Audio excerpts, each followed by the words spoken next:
Bismillahirrahmanirrahim. Brothers and sisters in Islam, I welcome you with the universal greeting of Islam. Assalamu alaikum wa rahmatullahi wa barakatuh. I am Ayub Abdul Rahman from East Malaysia. I am a revert. I used to be known as Reverend Anthony Swami Viagulam, and I used to be in the Roman Catholic Church. As a young boy, I was brought up in the Roman Catholic teachings, and when I was 17 years old, I decided to join an Augustinian monastery because I was given to understand that there are three types of heaven. The first class heaven is reserved for those who are monks who have sacrificed their pleasures of this world and have devoted their lives to the God Almighty. The second class heaven is reserved for women who have also renounced the society and have gone into a religious life. The third class heaven is for married people who still follow the teachings of Christianity, and when they die, they are rewarded heaven for the third class level. Now, I was a very ambitious person, so I decided if I have to go to heaven, I want the best. So I joined an Augustinian monastery, and after my philosophy and theological studies, I went over to Germany. In Germany, I was trained to help people in the medical field. During my contact with the community in Germany, I met many Muslims, many good Muslims who are, you can say, fundamentalists. They follow the fundamentals of Islam. And I felt pity for them, because according to what I had been taught, these good people will never have a chance to go to heaven because they have not been baptized with the water and the Holy Spirit. And unless they are baptized, they will not be able to go to heaven. So I prayed daily. You know, as a monk, we used to pray 6 times a day. So in the last prayer of the day, I especially prayed for these Muslims that God may bring them from darkness into light. So, one day, I told my superiors that when I go back to Malaysia, where Islam is the official religion, more than 50% of the population are Muslims, in order to convert them to Christianity, I have to know something about the background of their religion. So, my superiors decided I should do comparative studies on Islam and Christianity, and I was given the privilege to go to Mill Hill in London, and there I continued my studies. Brothers and sisters in Islam, one of the first few Muslim scholars that I met, they were from Libya. They were from the Islamic Society of Libya, and they gave me many interesting books. Among them was an English translation of the Holy Quran, translated by Marmaduke Pickthall. This Quran I read from cover to cover, and after I had completed reading for the second time, I began to have doubts within myself. I thought that the Holy Bible is the only book of God, and everything that is there is gospel truth.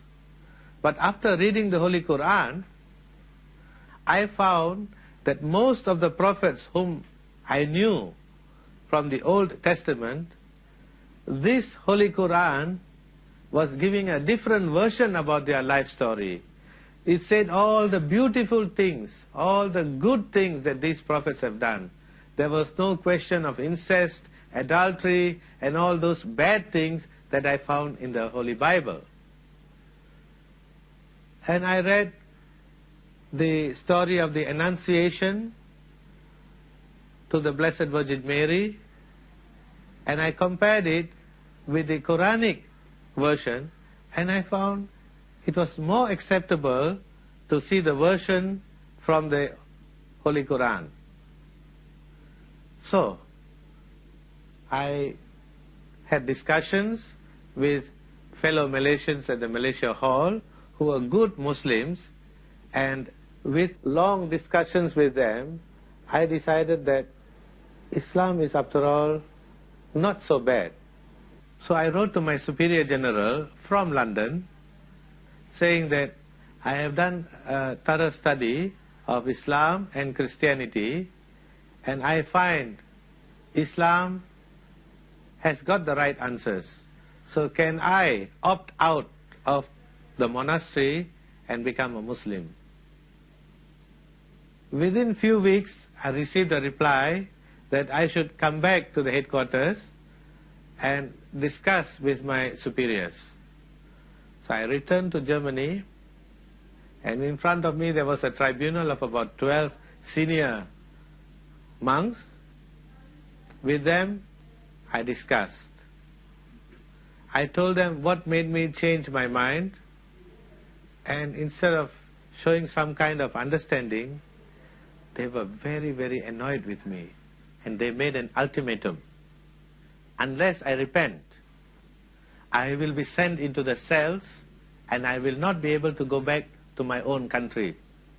They reasoned out with me that they will take a photo of a gravestone with my name inscribed on it, that I have met with a very serious accident and I had to be buried immediately, and that's the end. I will have no contact with my family members in Malaysia.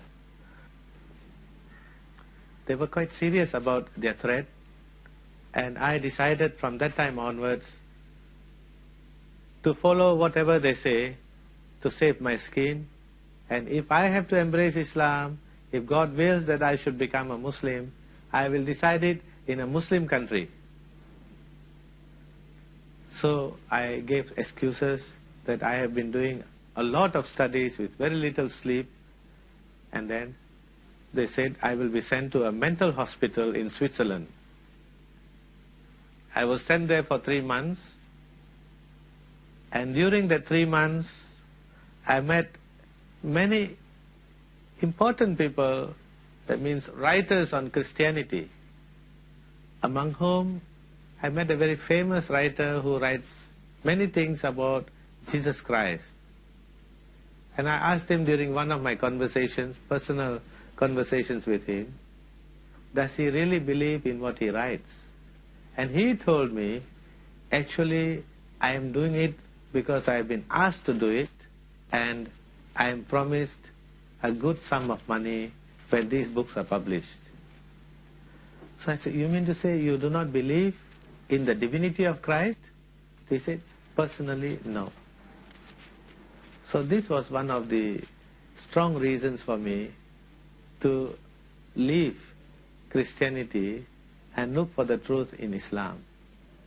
But anyway, after the 3 months in the mental hospital, I was sent back to Germany, and there I spoke to my superiors that I would like to undergo a medical training so that when I go back to my home country, I can combine my missionary work with social work.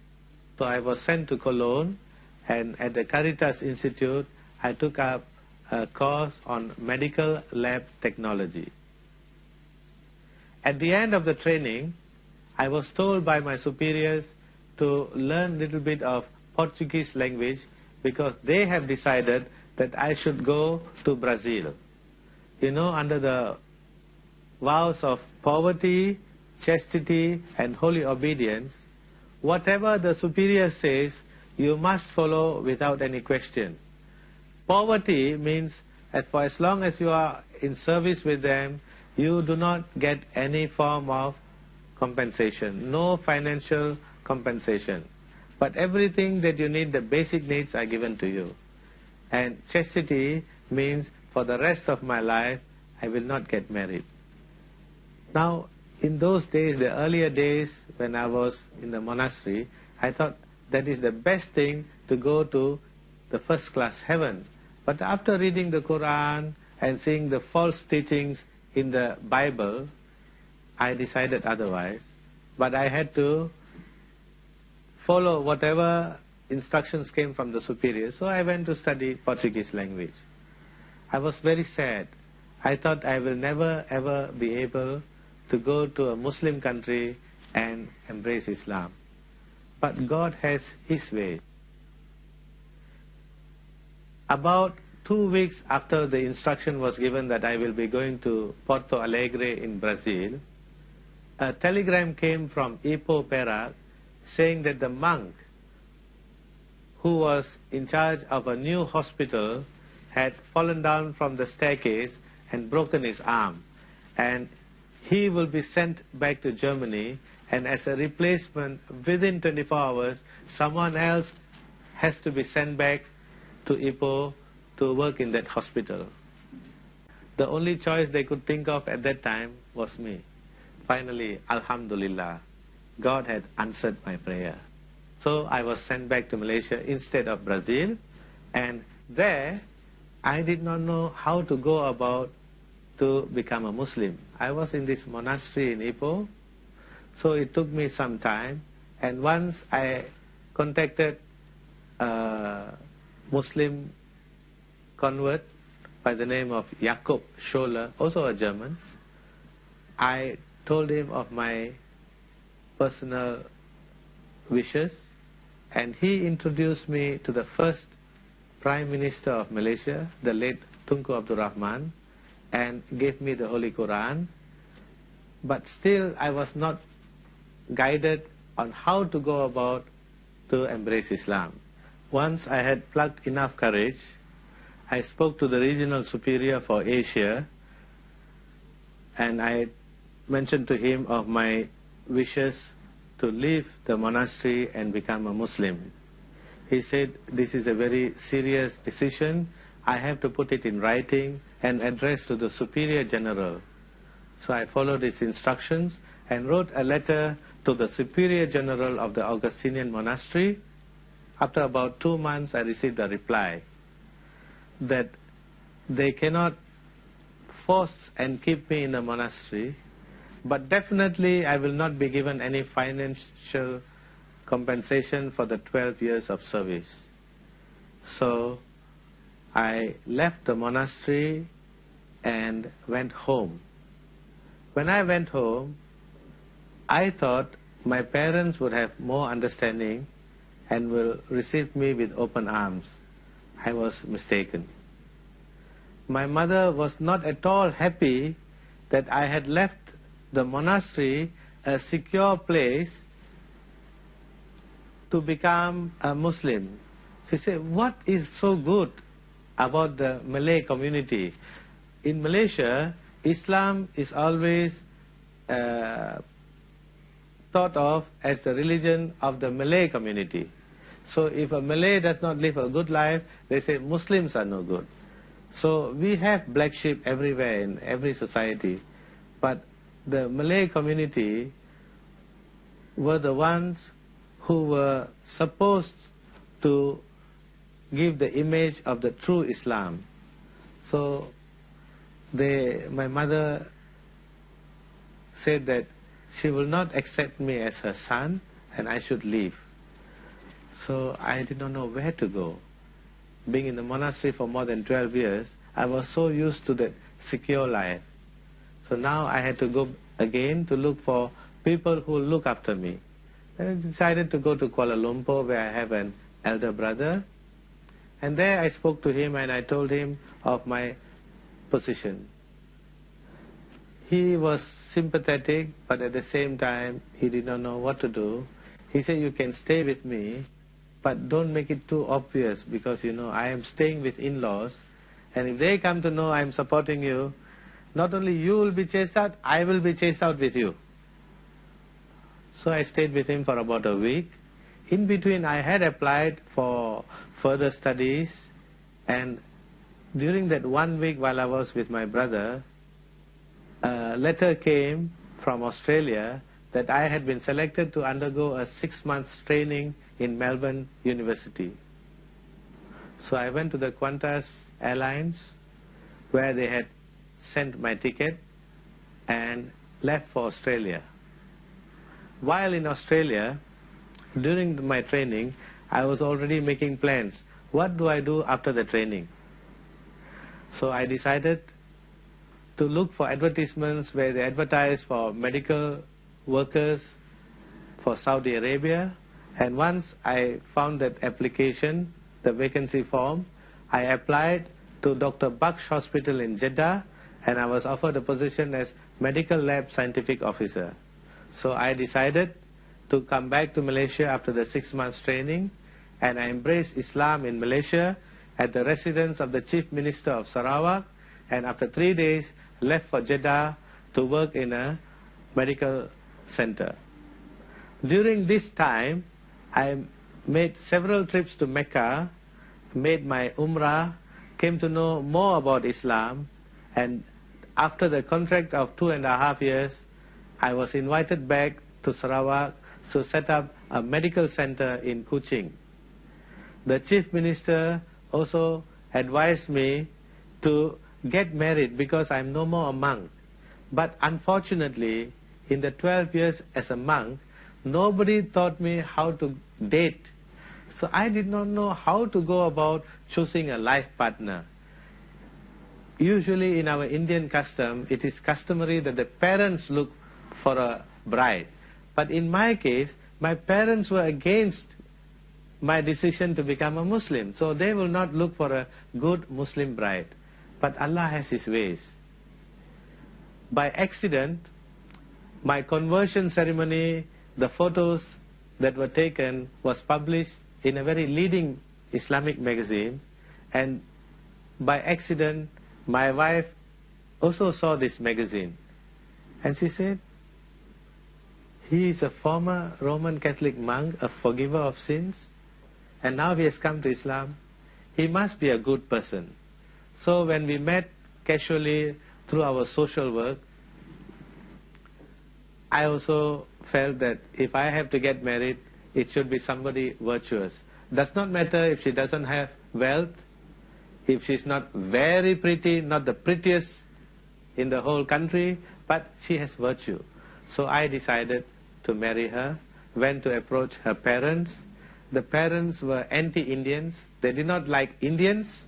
So again, I had to wait. One day, the governor of Sarawak casually asked me, will I ever get married? I'm going to remain as an Islamic monk. So I told him, I want to marry local girls, but the parents don't like me. During my weekly visits to His Excellency the Governor of Sarawak, he asked me very casually, have I found the right girl to get married? And I told him of my problems. I said, finally I have found a virtuous woman, but unfortunately her parents do not want an Indian son-in-law. He was taken aback, so he instructed one of his lady ministers to visit this home and find out what was the thing that they did not like in me. And when the minister went to visit this family, they said they had doubts whether I am a married man, perhaps I have a wife in India, perhaps I have another wife in West Malaysia, and now I have come to Kuching and asking for the hand of the one and only daughter. So the minister reassured them that I was a former Roman Catholic monk, I was never married, and I live a very good, virtuous life, and it is only fitting that if the daughter agrees that I should be married to her. So after these things were explained very nicely to my present mother-in-law, she called for a meeting of all her relatives with me, and there they started asking me whether I don't know how to recite the Fatiha, whether I pray 5 times a day, whether I know the fundamentals of Islam. And when I had answered them very correctly, then they decided on the amount of money I should spend for the wedding. When they asked for 7,000, I said, why not make it a round number, make it 10,000. They were taken aback because I had saved my money. So we decided on that day that we will spend $10,000, and we had a very simple wedding, but to make it very, very memorable, even the governor of Sarawak attended my wedding. So in 1983, 27th March, I got married to my present wife. And I have now 2 sons and work in a clinic in Kuching, but I'm doing da'wah because in the past many years as a Christian monk, I had baptized many, many thousands of non-Christians, and I've brought Christianity to them. So now, to repent for all my wrong deeds in the past, I am doing da'wah to all the rural areas in Sarawak. I wish to conclude. Wabillahi taufiq wal hidayah. Wassalamu alaikum wa rahmatullahi wa barakatuh. In the name of Allah, Lord of all the worlds, there is no